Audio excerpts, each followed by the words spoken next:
আগামী 6 মাসে দুইটা বৈশ্বিক ক্রিকেট টুর্নামেন্ট টি-20 ফরম্যাটে সেপ্টেম্বরে সংযুক্ত আরব আমিরাতে অনুষ্ঠিত হবে এশিয়া কাপ এবং আগামী বছর ফেব্রুয়ারি মার্চে ভারতে হবে টি-20 ওয়ার্ল্ড কাপ। এবং ঠিক এই মুহূর্তে আসলে বাংলাদেশের ক্রিকেটে মূলত মনোযোগটা টি-20 ফরম্যাটকে ঘিরে। এশিয়া কাপের প্রস্তুতির জন্য ঘরের মাটিতে সিলেটে নেদারল্যান্ডসের বিপক্ষে 3 ম্যাচে টি-20 সিরিজ খেলবে বাংলাদেশ এবং সেটির জন্য অর্থাৎ এই নেদারল্যান্ডসের বিপক্ষে সিরিজ এবং এশিয়া কাপের জন্য 25 সদস্যের প্রাথমিক স্কোয়াড ঘোষণা করেছে বাংলাদেশ ক্রিকেট বোর্ড।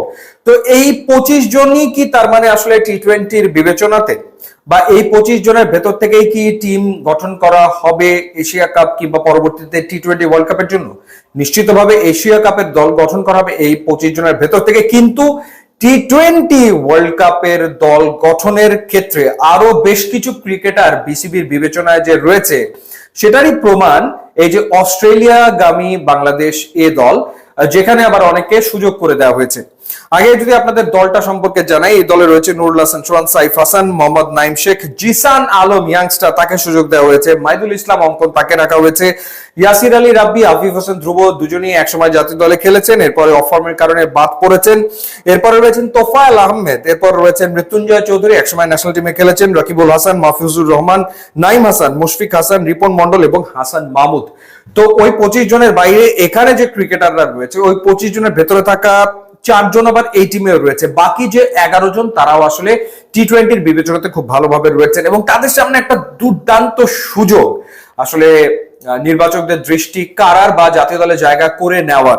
কারণ অস্ট্রেলিয়ার মাটিতে কঠিন কন্ডিশনে তাদেরকে টি-20 ফরম্যাটে খেলতে হবে এবং টপ এন্ড টি-20 টুর্নামেন্টে বাংলাদেশে এ দল পার্টিসিপেট করছে, যেখানে 14ই আগস্ট পাকিস্তান এ দলের বিপক্ষে বাংলাদেশ প্রথম ম্যাচটা খেলবে, 16ই আগস্ট বাংলাদেশ খেলবে নেপালের বিপক্ষে, 17ই আগস্ট খেলবে পার্থ স্কচার্স এর বিপক্ষে, 19 আগস্ট খেলবে নর্দার্ন টেরিটরির বিপক্ষে, 21 আগস্ট খেলবে মেলবোর্ন স্টার্স এর বিপক্ষে এবং 23 আগস্ট খেলবে অ্যাডিলেড স্ট্রাইকার্স এর বিপক্ষে। তার মানে হচ্ছে কঠিন কঠিন প্রতিপক্ষের এগেনস্টে ম্যাচ খেলার সুবর্ণ সুযোগ আসলে এই এ টিমের ক্রিকেটাররা পাচ্ছে। এছাড়া 28 থেকে 31 আগস্ট পর্যন্ত সাউথ অস্ট্রেলিয়ার বিপক্ষে একটা 4 দিনের ম্যাচও খেলবে। ব্রিলিয়ান্ট সুযোগ, দারুণ সুযোগ। এখন এই সুযোগটা আসলে কারা কাজে লাগাতে পারবে সেটা দেখার ব্যাপার। সো নিশ্চিতভাবে যেহেতু অনেকগুলো ম্যাচ তারা সেখানে খেলবে, অন্তত গোটা 5 ম্যাচ তো খেলবেই, এই 5টা ম্যাচে যারা পারফর্ম করতে পারবে, কয়েকটা ভালো ইনিংস খেলতে পারবে, ওই কন্ডিশনে অপোনেন্টের এগেনস্টে অর্থাৎ শক্তিশালী অপোনেন্টের এগেনস্টে যারা পারফর্ম করবে, ডেফিনেটলি তাদের তো সুযোগ থাকবে পরবর্তী সময় টি-20 দলে প্রবেশ করার।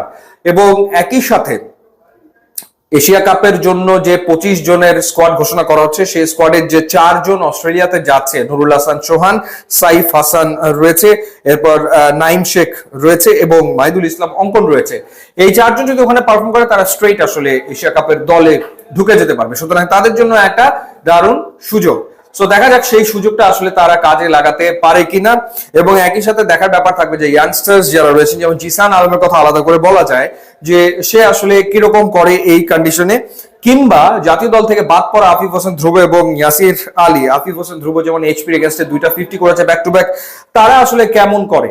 অর্থাৎ যেহেতু ওভারঅল ন্যাশনাল টিমের জন্য যে একটা পুল অফ প্লেয়ার্স সেইখানে তারা তো রয়েছে, এখন তারা পারফর্ম করতে পারলে তবেই আসলে জায়গা আবারও তারা ফিরে পেতে পারে। সো বিসিবি যেটা করছে, ক্রিকেটারদের ভেতরে প্রতিযোগিতা বাড়াচ্ছে, যেটা খুবই ভালো একটা দিক। এখন একটা হাড্ডাহাড্ডি প্রতিযোগিতা, অর্থাৎ যারা পারফর্ম করবে তারাই তো আসলে দলে ঢুকবে। সো লেটস সি তারা আসলে কেমন করে। ইউটিউব ইনস্টাগ্রাম লিংক আছে, আপনারা যোগ দিলে খুবই খুশি হবো। And thanks for watching.